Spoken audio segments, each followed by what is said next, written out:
There's a new trend on TikTok, and it has nothing to do with twerking or the latest weird challenge. It's desperate Canadians breaking down about their inability to make ends meet, even with a decent job. I want to know how the hell people in Canada are even living. Like, I just got a good job. I start in September, but even with that job, it pays less than 40 grand a year. And it's a job that requires, like, education, and even on that job, like, I still can't do shit. I can't buy anything. I can't afford the rent these days. Like, I'm just feeling so much despair.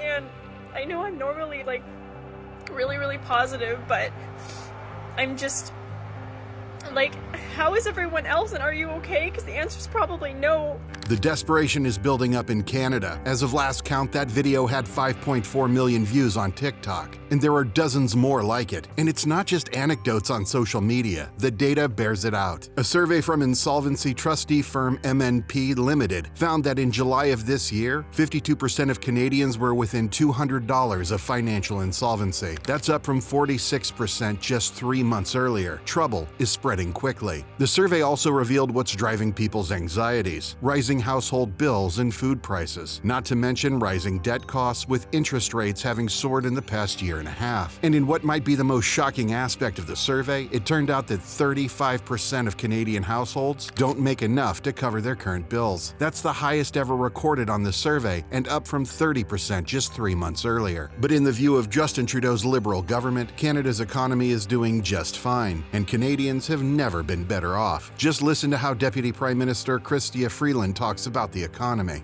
At 5%, wage growth outpaced inflation in July, just as it has done for the past 6 months.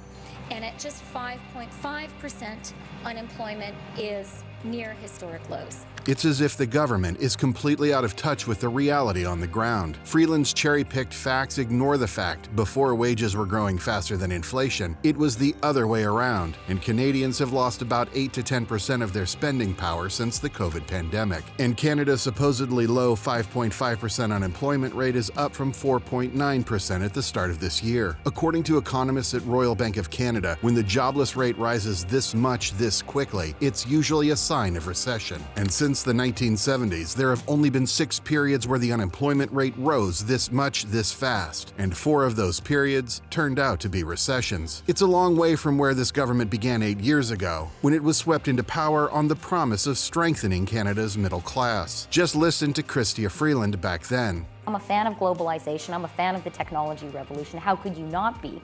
But the reality is, these economic forces are simultaneously putting downward pressure on the wages of the middle classes in middle and increasingly high-income countries, even as the people at the very top are benefiting. If Chrystia Freeland could see it 10 years ago, why can her government not see it today? The answer is simple. When the Liberals came to power, they inherited a political and economic system that was in decline. And rather than trying to fix it, they tried to use it to their political advantage. But that system is now failing, and the price of that failure is the cost of living crisis Canada sees today. The reality is that Canada's economy has been in decline for a long time. The country hasn't seen any productivity growth in a decade at this point. And as any economist will tell you, productivity is what really drives wealth growth. Only when people produce more, or when what they produce goes up in value, does a community actually become richer. And Canada has failed to do this for decades. In the age of low interest rates, Canada replaced real economic growth with debt-fueled fake growth. Instead of innovating new products or attracting foreign investment, Canada threw its money into the housing market. Housing prices soared, and many homeowners felt like they won the lottery. Many ordinary people became real estate speculators, buying investment properties not because they thought being a landlord is what they want to do, because they were betting real estate prices would go up. And in doing so, they buried themselves in debt. All of this looked like GDP growth in the statistics, but behind it, there was no productivity growth. There is nothing productive about selling and reselling the same house for more and more money. It's an illusion of wealth, and now, in the era of high interest rates, that illusion is collapsing collapsing. Without the illusion created by constantly soaring house prices, it turns out Canada doesn't have much of an economy at all. But it's not just Canadian households. The government has become addicted to debt too. For years, Justin Trudeau's government let deficits run higher and higher, spending more and more on social programs. Then the COVID pandemic arrived and Canada's debt spending went into overdrive. Today, Canada's federal government and provinces collectively owe $2.1 trillion.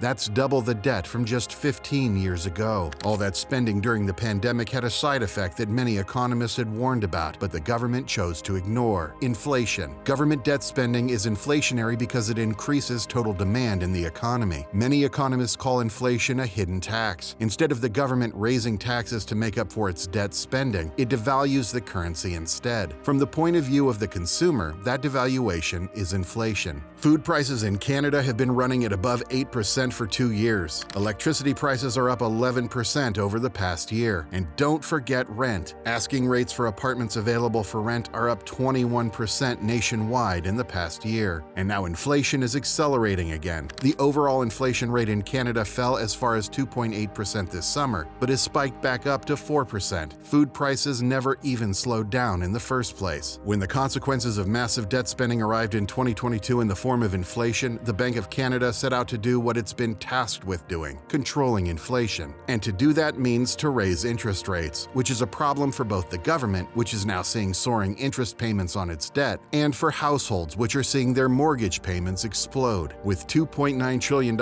in debt, Canadians are the most indebted people among all G7 nations. That's pretty much entirely thanks to mortgages. The average mortgage size in Canada has nearly doubled over the past 10 years. The total amount of money owed in mortgages by Canadian households has jumped by 50% in just 5 years. And now mortgage interest payments have jumped by 30% in a year. One important aspect of this is that the people who bought investment properties took mortgages too. Now those mortgages are soaring, and they're raising rents to make up the difference. That's one reason rents have soared 21% in the past year. But there's another reason, one which Canadians are increasingly talking about: Canada's massive increase in immigration levels. For many years, Canada had an immigration quota of around 250,000 people per year. Several years ago, the government increased that target to around 350,000 people per year. After the COVID pandemic ended, the government again increased immigration targets, this time to around 400,000 people per year. In 2023, that number is rising again to as many as 505,000 immigrants. And by 2025, Canada will be taking in around 550,000 migrants per year. But that's not all, because over the years, Canada has developed other ways for people to arrive. One is college and university students from abroad, hundreds of thousands of them per year. In 2022, Canada brought in a record 550,000 international students, and in 2023, that number could be as high as 900,000. Add to that the hundreds of thousands of temporary foreign workers coming into the country, and Canada now has a population growth rate of close to 3% per year, making it by far the fastest growing developed country and one of the fastest growing countries in the world. But here's the thing: Canada is in no shape to absorb these immigrants. The country can't build homes fast enough. It can't expand its food distribution systems fast enough. It can't grow its economy fast enough to keep up with the waves of people coming to the country. Canada's GDP has grown by just 0.5% over the past year. But with 3% population growth, that means that on a per-person basis, Canada's economy has shrunk by 2.5%. Simply put, there's 2.5% less wealth creation in Canada per person than there was a year ago. No wonder so many people feel like there's a recession. What's worse, this government seems to be oblivious to the problems being caused by excessive immigration, even as the experts increasingly warn the government it's overdoing it with these levels of new arrivals. In a recent report, the vice president and head of capital markets economics at Scotiabank said the cost of living crisis is being made worse by excessive immigration. Derek Holt wrote, "No one will win a Nobel Prize in economics for observing that when you add a massive surge of immigration into a market with no supply, rents and house prices will push higher. We're getting the kind of persistent housing inflation I've warned about since last year when immigration numbers were skyrocketing." Holt also said the jumps in prices for airfares, recreation, and transportation are probably also being driven up by rapid population growth, which means that this government could do two things right away that could help relieve the the cost of living crisis. It could reduce immigration levels, and it could cut back on debt spending. But the reality is it's unlikely to do either. Just recently, Canada's immigration minister called international students an asset that is very lucrative. Thin skin the leader of the opposition can get when he gets a piece of his own medicine. That's right.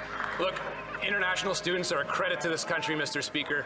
They are the future of this country, and they are an asset that is very lucrative, and we cannot let them down. Clearly, we need to work with provinces to make sure that they have proper housing, and we have to crack down on agents that are giving them false hope across the country. But let's not make this a partisan issue. Thank you. Apparently, collecting the high tuition fees from international students is more important than making sure students and everyone else has a place to live. And as for cutting the deficit, practically impossible. Trudeau's government is propped up by the Social Democratic NDP, which wouldn't tolerate cutbacks to a single social program. The things the Trudeau government would have to do to alleviate the cost of living crisis are too far from their own self-interests for them to do any more than hold press conferences and make empty promises. Turning Canada into one giant debt trap has been the way of things for years at this point, and now that the chickens are coming home to roost, Canada's political leadership has no idea what to do about it. No wonder recent polls show the Conservatives now taking a massive lead over the Liberals, strong enough to form a majority if an election were held today. Whether or not a Conservative government could fix these problems is an open question, but with Canadians' quality of life declining by the day, it's clear the country is calling out for change. To learn more about all of this, check out our recent video on the things Canada could do to save its economy from collapse. And if this video brought value to you, please consider liking and subscribing. Thanks for watching.